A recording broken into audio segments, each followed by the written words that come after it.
From Montana's news leader, this is the MTN 10 o'clock news. Good evening and thanks for joining us tonight. I'm Russ Riesinger. Montanans begin rolling up their sleeves in the fight against COVID-19.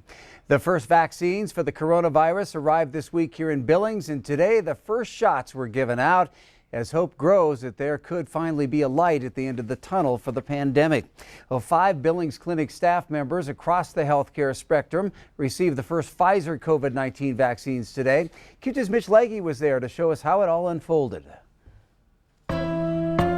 Tuesday was truly historic for 5 members of the Billings Clinic staff, who were among some of the first in the entire state of Montana to receive the Pfizer COVID-19 vaccine. Billings Clinic CEO Dr. Scott Elner said that he hopes this is a turning point in the fight against COVID-19. Hospital staff gathered in the Billings Clinic Commons to watch the vaccines be administered. The 5 people receiving it represent different aspects of the healthcare system, with a physician, nurse, respiratory therapist, environmental services staff member, and Billings Fire Department paramedic all receiving the vaccination. The people here today are true heroes. They're on the front line. They have been exposed to patients with aerosolization of particles of COVID-19, and we want to make sure that they're in the first line to get the vaccine. Billings Clinic received 975 doses of the Pfizer vaccine, with major distribution scheduled to kick off on Thursday. The vaccine will be given out on a voluntary basis to Billings Clinic staff and Billings Fire Department paramedics. Once those vaccines run out, the clinic will have to go to the state to get another allocation, the goal being that eventually the vaccines will make their way to the wider public. The state is on an allocation schedule and will be able to continue those vaccinations, not only with Billings Clinic, with also the family medicine residency from Riverstone, from our anesthesia partners, and continue to expand that to the community as soon as we have enough allocation available. For healthcare workers that have been putting in extra shifts to care for the high volume of patients, respiratory therapist Michelle Buffington said she hopes the vaccine can help lift their spirits after this year-long fight. As healthcare providers, we're all just kind of at that point where we're exhausted, and physically, emotionally, it's, and I think everybody's kind of ready to move on. And somebody has to start it. Everything that we've done with our COVID patients has been experimental. There's no definitive way to treat them, so we're kind of always throwing in the kitchen sink and doing what we can, so there has to be something better. Fire Department paramedic Jason Banfield said his vaccination was just like getting his annual flu shot, and he hopes the new drug will help keep his family and the city he serves healthy. I think it's important that people kind of lean forward and look at the whole group of our population, and and we need to just take care of each other, and this is one way we can do this. In 21 days, the 5 people that had the vaccination will have to come back for a second dose of the new drug. In Billings, Mitch Legge, MTN News. Thanks, Mitch. And it's going to take more time for a vaccine to reach rural critical access hospitals in Montana. Many of those hospitals don't have the cold storage that's required to keep the Pfizer vaccine, and they'll have to wait for the Moderna vaccine, which can be stored in a standard freezer. Well, those frontline workers getting the Pfizer vaccine are being asked to sit for 30 minutes as providers monitor for signs of any kind of allergic reaction. Now, the reaction does not have to do with allergies to food, pollen, or animals. The Centers for Disease Control and Prevention changed course from a previous statement that was made on Sunday. They're now saying those who experience reactions to injectable drugs can still get the vaccine, but there could still be normal side effects, including pain, swelling, fever, and headache. Healthcare workers at St. Vincent also received the vaccine today, and Governor Steve Bullock was there to watch. Q2 Shaquille Cozart has more. I'm here at Mansfield Health and Education Center, where Governor Steve Bullock joins St. Vincent Healthcare as they administer the first doses of the COVID-19 vaccine to healthcare workers. And this really is an historic moment for our state and our country. Among the first to receive the Pfizer vaccine was an emergency physician for St. Vincent Healthcare, who says it will take several months to a year before a herd immunity can take effect, but the virus will be tackled. This is my number one wish for the last 9 or 10 months, is to have this moment arrive. When we can finally have something where we can fight this virus before we get it, so that we don't catch it from someone and then spread it to someone. my wife, my kids, my elderly mother-in-law who lives with us. I've been worrying about them every single day since this began. Second in line to receive the vaccine was the EMS coordinator for the City of Billings Fire Department. He says that being vaccinated not only protects himself, but the people he serves as well. It's not just important for you, me, or everybody in the community. It's important for the world so that we can get this pandemic stopped and we can go back to a little bit of life as normal. Having the ability to get back to a little bit of normalcy would be awesome, and if it means getting a little pinprick in the arm, I'm all for it. Governor Steve Bullock says he does plan on getting the Pfizer vaccine when it becomes available, according to the vaccine plan that is still being developed. He says that right now, healthcare workers and first responders are the priority. Bullock also says that when the vaccine becomes widely available, it will help to mitigate the effects COVID-19 has had on everyone. In addition to continuing with the mask wearing and the social distancing and the washing, that we really need to get folks, once availability is there, to get this vaccine. That's the way we're going to make sure that our schools and our economies stay open, that our healthcare facilities aren't stressed. So take a breath, have some patience. There's still more to do before we get our hands around this, but know that we're heading in the right direction. In Billings, I'm Shaquille Cozart with MTN News.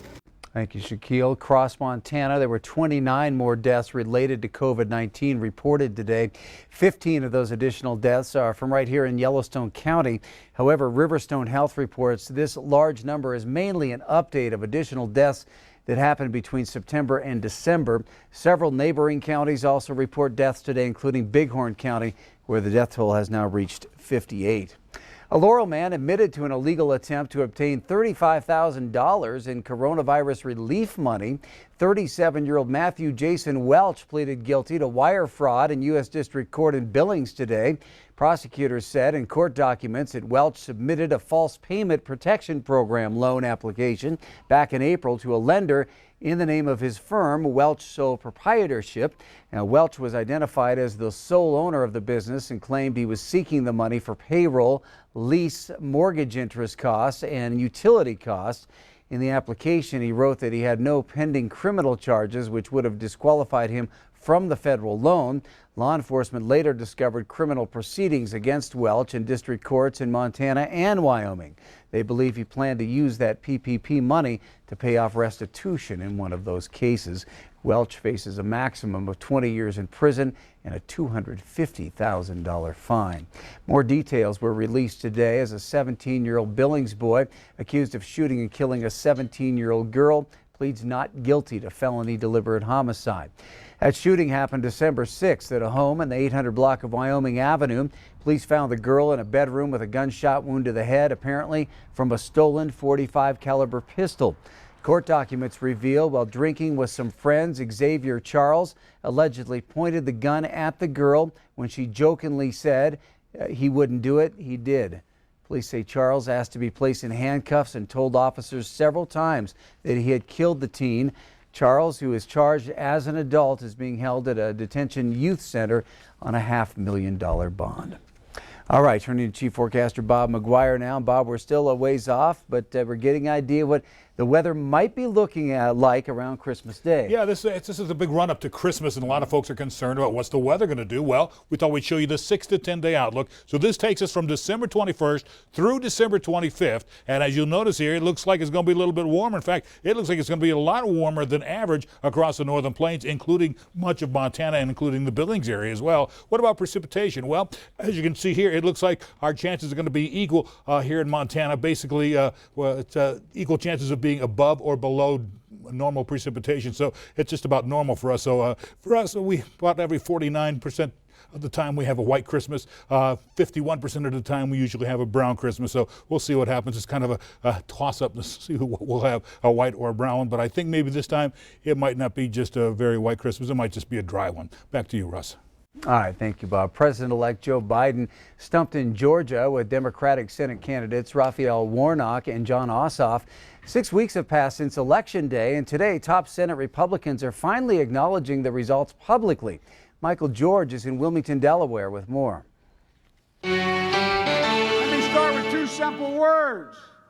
Thank you. Fresh off of his electoral college victory, President-elect Joe Biden went to Georgia to rally Democratic voters ahead of next month's Senate runoff elections. I need 2 senators from this state who want to get something done, not 2 senators who are just going to get in the way. The election outcome there will determine the balance of power on Capitol Hill. It is time to vote like we have never voted before, Georgia. Put your shoes on. Let's get it done.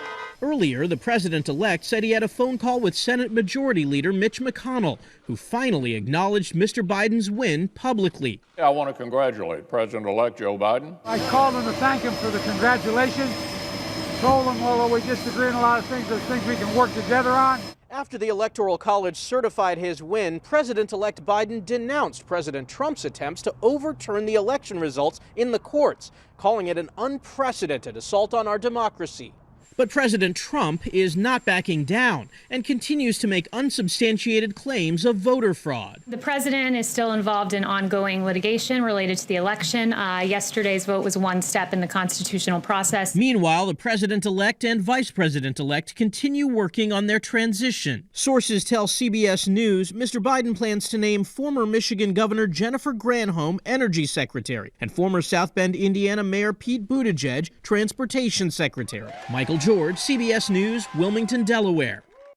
Well, plans are underway for the January 20th inauguration ceremony, though the Presidential Inaugural Committee says parts of it will be reimagined. The committee is urging the public not to travel to the nation's capital due to the coronavirus pandemic and to instead participate from home. The committee is expected to release more details in coming days.